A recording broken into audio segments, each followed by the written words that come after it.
우리나라의 대통령이나 정치인들이 취임을 하거나 또 새로운 출발을 다짐할 때마다 가는 장소가 있습니다. 아마 여러분들 아시는 것처럼 바로 국립현충원입니다. 이 현충원을 가는 이유는요, 나라를 위해 희생하신 선열들의 뜻을 받들어서 나라를 잘 섬기겠다라는 다짐을 보여주기 위해서 현충원을 방문하게 됩니다. 오늘 우리가 함께 본 말씀에서도 예수님은 공생애를 시작하시면서 이제 침례 요한에게 침례를 받으신 후에 바로 성령님에 이끌려서 바로 곧장 광야로 내몰리십니다. 예수님은 정치와 경제의 중심지인 예루살렘이나 아니면 많은 사람들의 시선이 모이는 곳으로 간 것이 아니라 결핍과 고독의 장소이신 광야로 들어가셨습니다. 왜 예수님은 공생애를 시작하면서 많은 사람들에게 나타나기보다는 왜 제일 먼저 거칠고 힘든 광야로 가셨을까요? 오늘 13절을 보게 되면 예수님은 광야에서 40일 동안 계시면서 사탄에게 시험을 받으셨다고 말씀합니다. 광야는 여러분들이 아시는 것처럼 척박하고 먹을 것이 없는 곳입니다. 무엇보다도 이 광야는요, 이스라엘 역사에 있어서 그 시험의 장소요, 연단의 장소였습니다. 그러나 안타깝게도 우리가 구약 성경을 보게 되면 이스라엘 백성들은 그 광야 여정 가운데 그 하나님의 시험을 잘 통과하지 못하고 많은 사람들이 실패했던 것을 알 수가 있습니다. 이스라엘 백성들은 하나님의 은혜로 인하여서 출애굽하였고 새로운 백성이 되었지만 그들은 광야 40년 동안 늘 불평하면서 불순종함으로 인하여서 20세 된 성인 중에서 여호수아와 갈렙을 제외한 모든 사람들은 광야에서 죽었다는 사실을 우리는 성경을 통해서 알고 있습니다. 그래서 하나님은 출애굽기 33장 5절에서 다음과 같이 말씀합니다. 너희는 목이 곧은 백성인즉 내가 한순간이라도 너희 가운데 이르면 너희를 진멸하리라 라고 말씀하십니다. 여기서 목이 곧은 백성이라는 것은요, 고집이 세고 교만하다는 뜻입니다. 이스라엘 백성들은 애굽에서 종되었던 삶에서 그 자유를 주신 하나님께 감사하기보다는요, 그들은 광야를 지나면서 조금이라도 자신의 마음에 들지 않으면 하나님과 모세를 원망했습니다. 우리 속담에 있는 것처럼 물에 빠진 사람 구해줬더니 보따리 내어놓으라는 말처럼 이스라엘 백성들은 이렇게 말하는 겁니다. 우리가 차라리 애굽에 있었으면 고기도 먹고 이렇게 편하게 살았을 텐데 왜 우리를 광야에 끌고 와서 죽이냐라는 참 말도 안 되는 소리를 했던 것을 우리는 볼 수가 있습니다. 제가 이전에 어떤 목사님과 만나서 대화를 하면서 그 목사님이 목회하시면서 겪었던 어려운 일들을 간증을 하시는데 처음에는 그 성도님들하고 너무 관계가 좋으셨다라는 거예요. 근데 지나다가 어떤 금전적인 문제로 인해서 서로 감정이 상하니까 사람들이 객관적인 사실조차도 부정하면서 우겨대는데 목사님이 너무 힘든 시간들을 보냈다라는 것이었습니다. 저는 그 얘기를 들으면서 참 이런 부분에서는 조심해야 되겠다는 생각이 들었는데요. 우리는 흔히 학교에 가서 배우기를 사람은 동물과 달리 이성적인 존재라고 배웠습니다. 그러나 실은 사람처럼 감정적이고 자기 중심적인 존재도 없는 것 같습니다. 사람은요, 한번 감정이 상하면 어떤 사람에 대해서 말을 할 때 좋게 말하는 것이 아니라 없는 사실도 과장을 하고 또한 보지도 않은 일을 자기가 본 것처럼 막 얘기를 하면서 이런 모습을 보이는데 이런 것은요, 어떤 동물도 갖지 않은 어떻게 보면 인간의 제악상이라고 말할 수 있겠습니다. 이 같은 차원에서 이스라엘 백성들은 애굽에서 그들을 구원해 주시고 광야에서 그들을 먹이시며 돌봐주신 하나님의 은혜를 너무나 쉽게 잊어버리고는 언제 우리를 구원에 달렸냐고, 우리가 언제 모세를 우리의 지도자로 삼았냐고 하면서 그들은 하나님과 지도자를 대적했던 것을 알 수가 있습니다. 바로 이러한 모습들로 인해서 이스라엘 백성들은 광야에서 실패한 삶을 살았고 그로 말미암아 광야는 이스라엘 백성에 있어서 절망의 자리였습니다.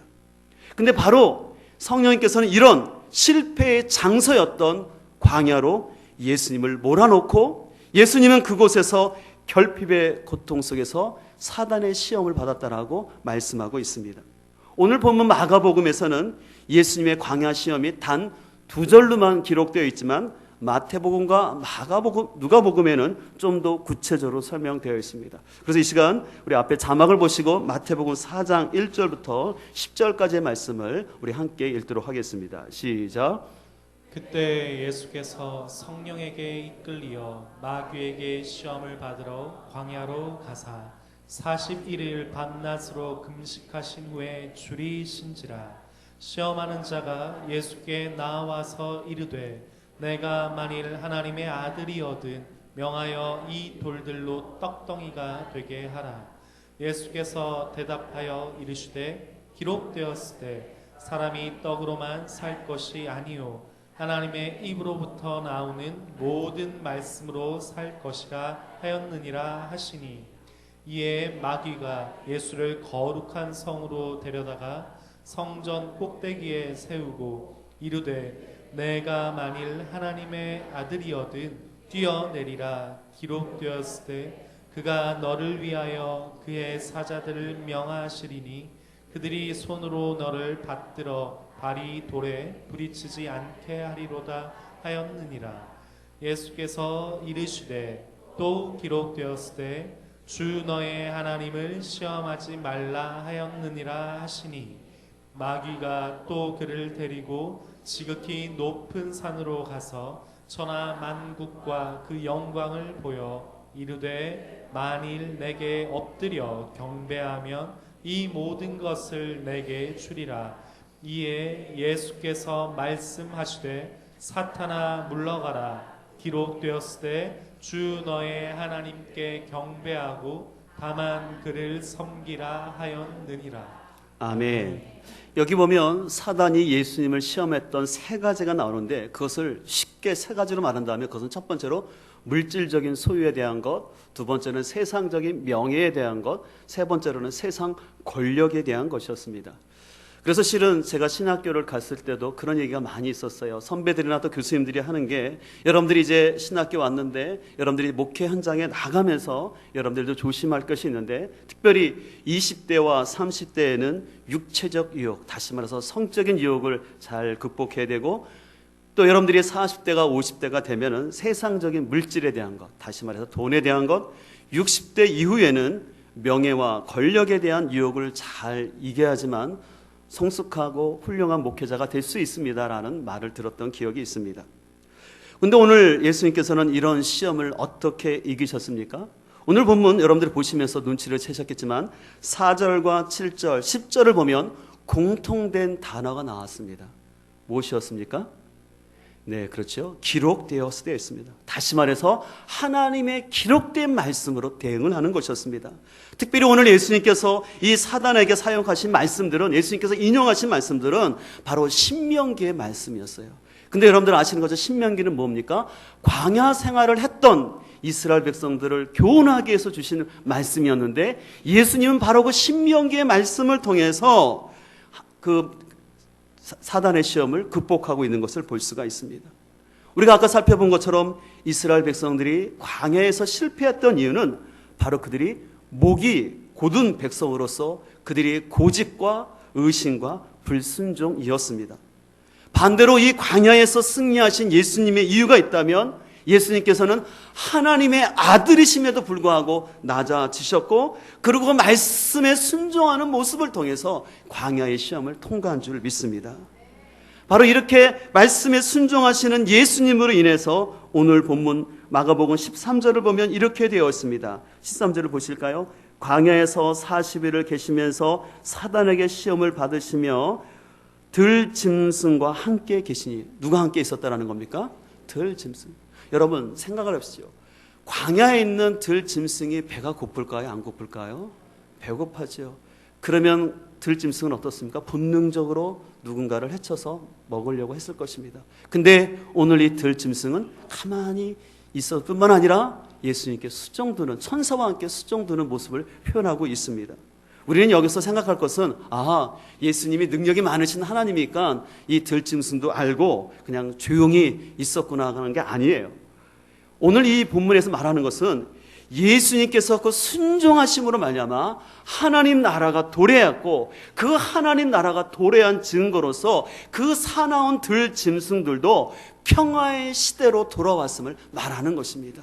그래서 그 황량한 광야의 들짐승과 예수님이 같이 계셨지만 들짐승이 예수님을 해치지 아니하고 오히려 수종드는 모습이 나타나는 것이죠.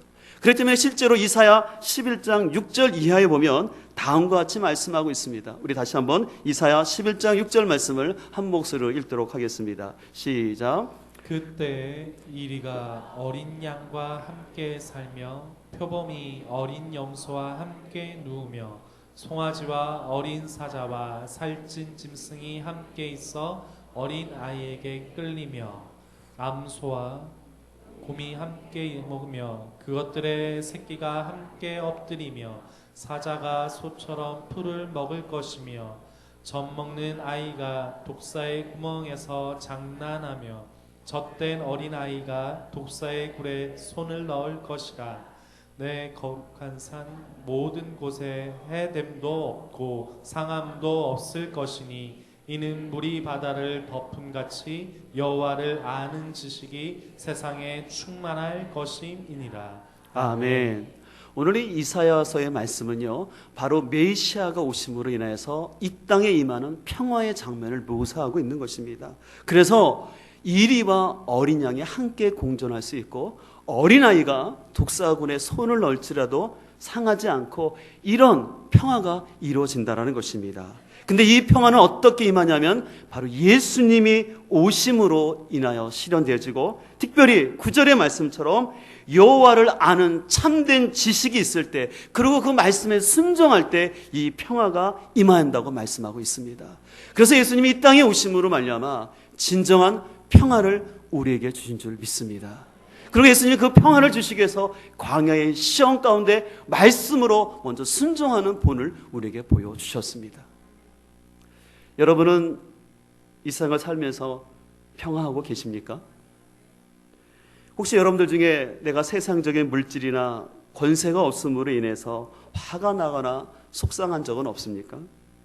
또 여러분들은 신앙생활하면서 교회 안에서 목회자와 평화하고 있나요? 또 여러분들은 목장 안에서 여러분의 세우신 목자와 또 목원 간에 평화하고 있습니까?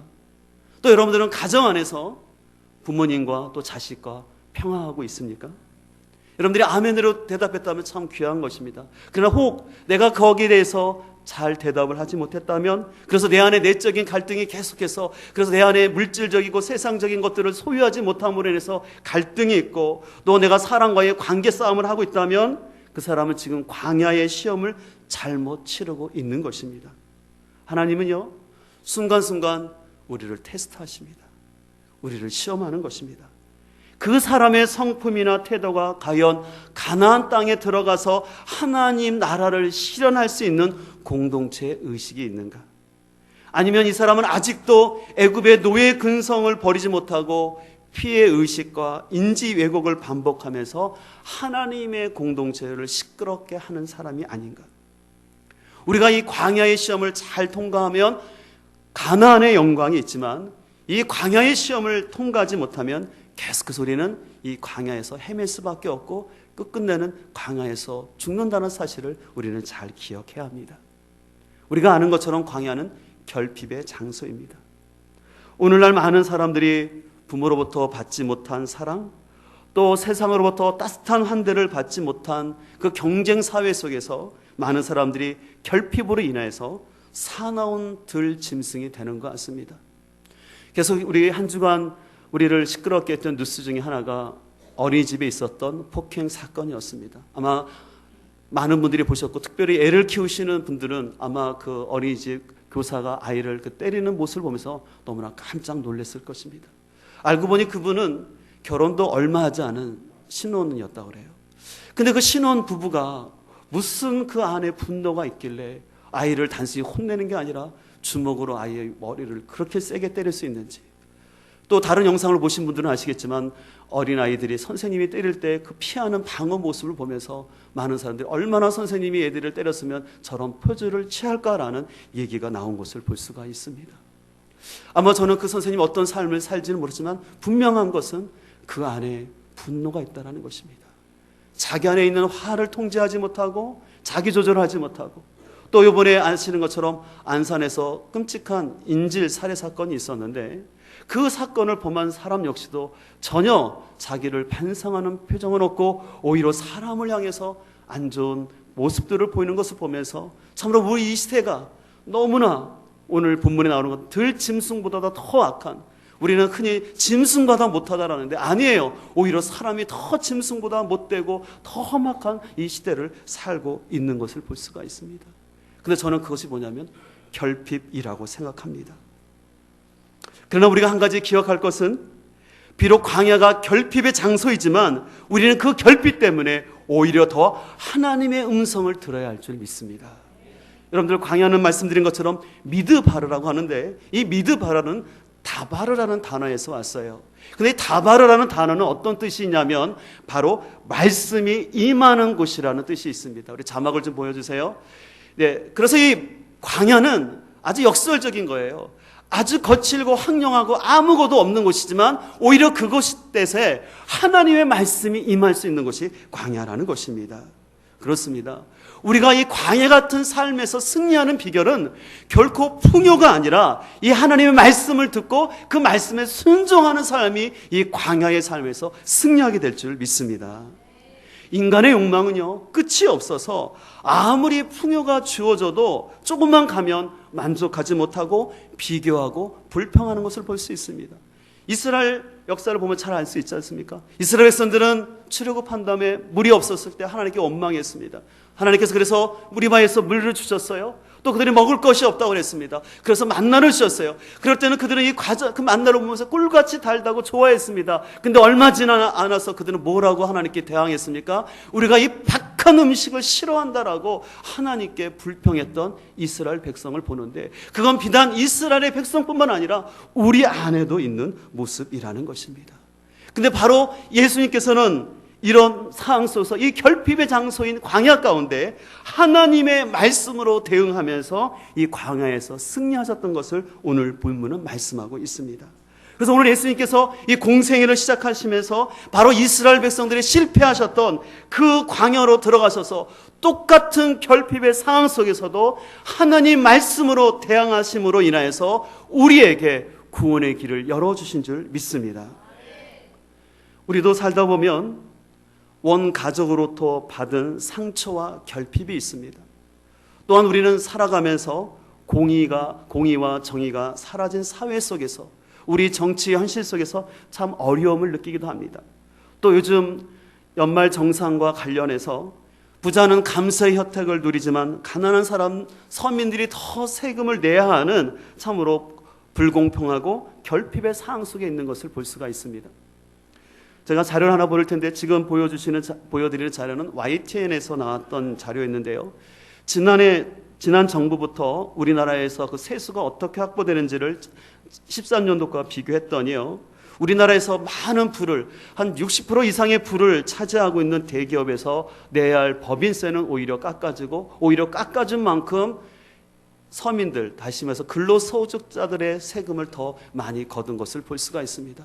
근로소득뿐만 아니라 많은 비과세 혜택이 없어지고 또 많은 심한 교통 단속을 진행하면서 서민들의 세금이 많이 나가는 것을 볼 수가 있습니다. 그럼에도 불구하고 정부에서는 증세를 안 하고 있다고 말하니까 국민들은 답답한 거예요. 속상한 거예요. 뻔히 알고 있는데 자꾸 저런 모습을 보여주니까 국민들의 마음속에서 속상하고 답답함이 나타나는 것이죠. 그러나 이럴 때일수록 우리는 기록된 하나님의 말씀을 붙잡고 공의와 정의가 실현되는 하나님 나라를 실현해야 할 줄 믿습니다. 우리 믿는 사람들은 단순히 예수 믿고 천국 가는 그 신앙뿐만 아니라 하나님의 말씀으로 우리가 살고 있는 이 나라가 하나님의 통치가 되는 공의롭고 정의로운 사회, 그리고 인애가 넘치는 사회를 같이 만들어야 할 줄 믿습니다. 그렇기 때문에 우리는 이런 시대일수록 어려울수록 더욱더 하나님 말씀을 잘 분별하면서 그 말씀에 순종하는 훈련이 필요할 줄 믿습니다. 혹 여러분들이 지금 인생 가운데 여러분이 광야의 길을 간다고 이 광야의 길이 어렵다고 결코 애굽으로 돌아가려 하거나 또 광야가 척박하다고 해서 세상의 물질을 쫓아서는 안 될 줄 믿습니다. 우리는 오직 하나님이 우리에게 허락하신 분복 안에서 감사하면서 최선의 삶을 살아야 할 줄 믿습니다. 또 어떤 사람들은 인생의 척박한 광야를 지나는 사람이 있는가 하면 반대로 어떤 사람들은 가나안의 풍요를 누리고 있는 분들도 있을 것입니다. 그렇다면 여러분들, 혹시 여러분의 삶이 지금 가나안의 풍요를 누리고 있다면 여러분 그럴수록 더욱더 세상의 부황과 편함이 나에게 영적 무뎌짐을 가져올 수 있다는 것을 우리는 경계해야 될 줄 믿습니다. 사단은 광명한 천사로 가장하여서 우리로 하여금 좀 더 편하고 안락한 신앙을 하도록 우리를 유혹하는데, 그럴 때마다 우리는 더욱더 깨어 있어야 할 줄 믿습니다. 여러분들 혹시 맹견을 훈련시키는 방법을 아십니까? 어떻게 훈련시키냐면요, 맹견에게 고기 덩어리를 던져준다고 합니다. 근데 주인의 허락 없이 고기 덩어리를 먼저 물면 사정없이 매질을 한다고 합니다. 그래서 이런 훈련을 계속해서 반복을 한다고 합니다. 그 다음에 그래서 다시 한번 고기 덩어리를 던지는 것입니다. 그때 개는 어떻게 될까요? 고기 덩어리를 쳐다보는 것이 누굴 쳐다봐야 될까요?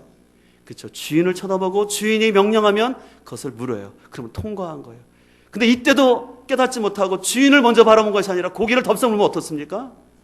한참 맞는 것이죠. 우리도 이것은 중요한 영적인 교훈이 있다고 생각하는데, 우리도 이 세상을 살아가면서 눈에 보이는 고기 덩어리, 현실에 보이는 돈을 붙잡는 것이 아니라 주님을 붙잡아야 할 줄 믿습니다. 세상의 것은 멋있어 보이지만, 커 보이지만 썩는 것입니다. 세상의 물질과 세상의 명예와 권세를 탐하지 말고 우리는 광야의 산 가운데 하나님의 음성과 하나님을 바라봐야 할 줄 믿습니다. 특별히 우리가 영적인 차원에서도요, 우리가 이 광야의 시험을 잘 이겨야 되는데, 우리는 신앙으로 가장한 이 사단의 속임수를 극복해야 되는데, 특별히 번영신학과 자기 성공을 추구하는 인본주의적인 신앙생활을 경계해야 됩니다. 여러분들 아까 마태복음 4장을 읽으시면서 예수님께서 기록되었을 때라는 말씀으로 대응을 하셨죠. 근데 그 가운데 사단도 어떻게 된 줄 아세요? 사단도 기록되었을 때를 인용했어요. 다시 말해서 사단도요, 하나님 말씀을 딱 인용해가지고 이렇게 하면 하나님이 해주실 거라는 거예요. 오늘날도요, 많은 메시지가 있지만 오늘 그 말씀이 참된 하나님 말씀인지 분별을 해야 됩니다.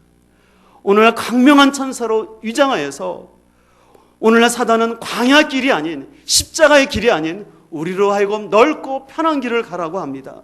그리고 십자가 없이 안락하고 익명성을 즐길 수 있는 그런 교회에 와서 신앙생활을 하라고 우리를 손짓하고 있습니다. 그러나 그럴 수 있도록 우리는 잘 분별해야 할 줄 믿습니다. 주님께서 원하는 길은 말씀 가운데 힘들지라도, 그 길이 광야일지라도, 또 여러분들이 평탄한 길을 갈지라도 말씀을 붙잡고 가는 삶인 줄 믿습니다. 이런 차원에서 동영상 하나를 보여드릴 텐데요, 이 동영상은 2001년도 여러분들 아시는 것처럼 미국에서 9.11 테러가 발생했는데, 그 9.11 테러가 발생한 다음에 뉴욕에 있는 타임스 스퀘어 교회에 카터 컬렌 목사님이 하신 설교 내용입니다. 근데 그 설교의 제목이 굉장히 도전적이었어요. 그 제목은 뭐냐면 이런 교회로부터 피신하십시오라는 굉장히 도전적인 제목이었습니다.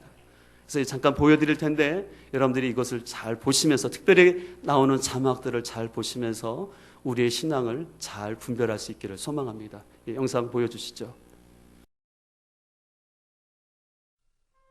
Listen to me like you've never listened to me ever in your life.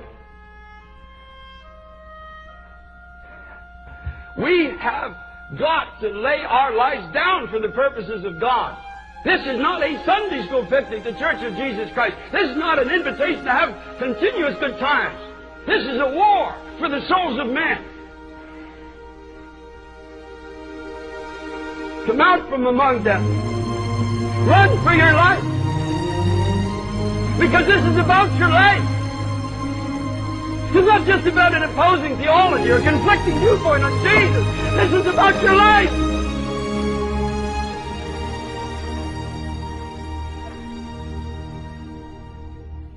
My mind is forever branded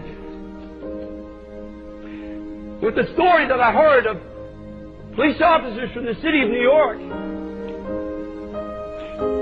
As people were fleeing from a crumbling building, there were police officers and firemen and others that were running towards the building, saying, "Run for your life," at their own peril. And in some cases, I believe they knew they were going to die, but there was a sense of duty. I was crying out to God. I said, "God, oh Jesus, don't let my sense of duty be less for your kingdom than these beloved firemen and policemen were for those that are perishing in the falling tower." We're living in a generation when truth is falling into the streets. I want to be among those that are not running away from the conflict, but running into the conflict and saying, "Run for your life."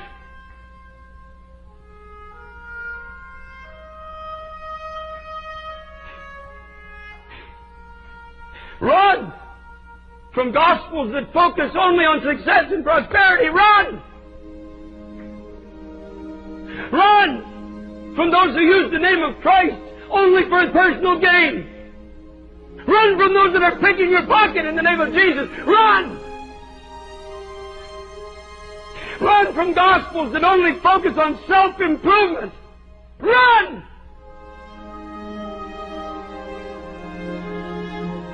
Run from churches where men and not Christ are glorified. Run! Run! Body of Christ, run! Get out! Don't touch the unclean thing! Run from churches in America and Canada where there is no Bible. There's no cross in the theology. There's no soul-searching word. There's no repentance from sin. There's no mention of the blood of Jesus. Run! It's unclean. Run! Run from churches where you're comfortable in your sins. If you come into the house of God and you've got sin in your life and you're not convicted of it, you're at a table of devils. Run from pulpits that are filled with political men who are using the pulpit of God for a personal political agenda. Run! Run from those who preach division between races and cultures. Run! Run! Get out! Turn it off! Get away from it! They know nothing of God. Run from ungodly, spasmodic movements and endless, empty prophesying. Beloved church, run for your life.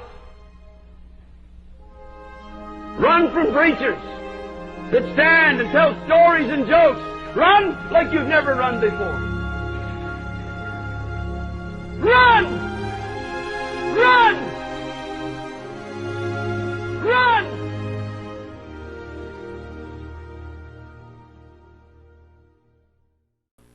여러분들 지금 보신 영상의 제목은 아까 말씀드린 것처럼 이런 교회로부터 피하십시오, 도망가십시오라는 제목이었습니다.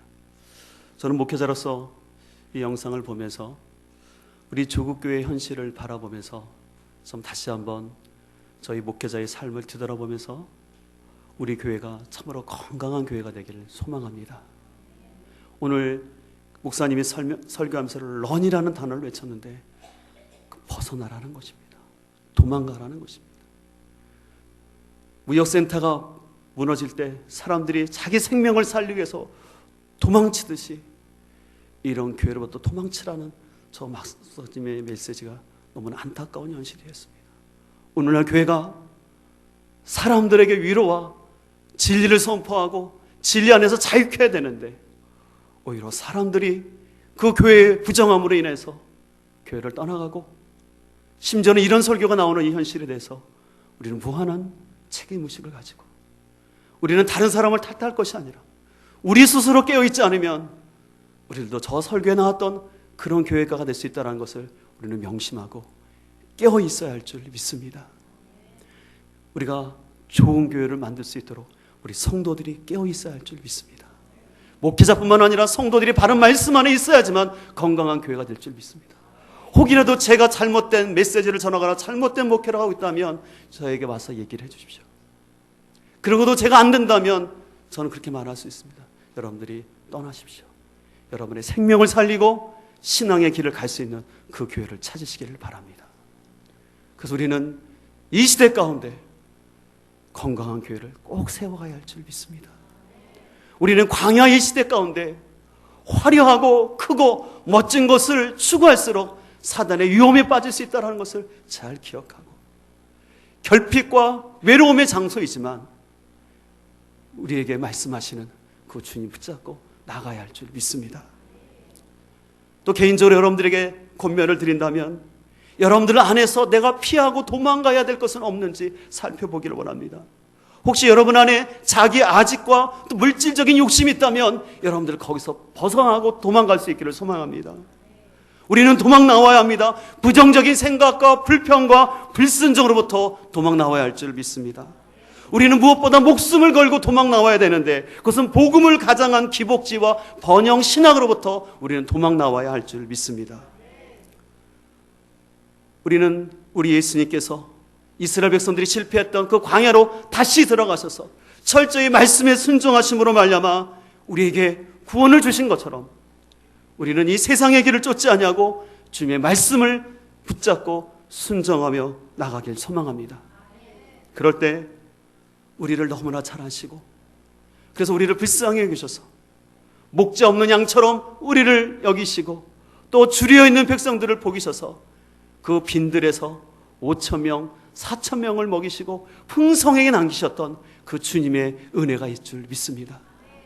그러나 다시 한번 기억할 것은, 주님이 주시고자 했던 것은 단순히 떡이 아니라 예수 그리스도를 통한 구원의 길이요, 예수 그리스도의 말씀을 통한 영생의 길인 줄 믿습니다. 우리는 육신적인 떡을 구하지 말고 생명 되신 예수님의 말씀과 그 예수님을 바로 알고, 그래서 오늘 말씀 이사야 말씀처럼 여호와를 아는 지식이 가득하게 될 때 하나님이 우리 삶에 진정한 평화를 주실 줄 믿습니다. 세상은 점점 각박하기 때문에 우리에게 좀 더 많은 시험이 올 수 있습니다. 그러나 그 가운데 더욱더 여호와를 아는 지식으로, 그래서 예수 그리스도를 아는 지식이 충만할 때 세상은 힘들고 각박할지라도 세상이 줄 수 없는 평안함이 있을 줄 믿습니다.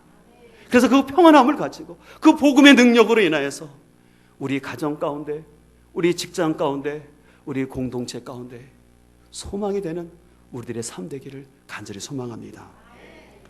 이 시간 오늘 본문 말씀을 기억하시면서 우리 함께 찬양하기를 원합니다. 찬송가 515장입니다.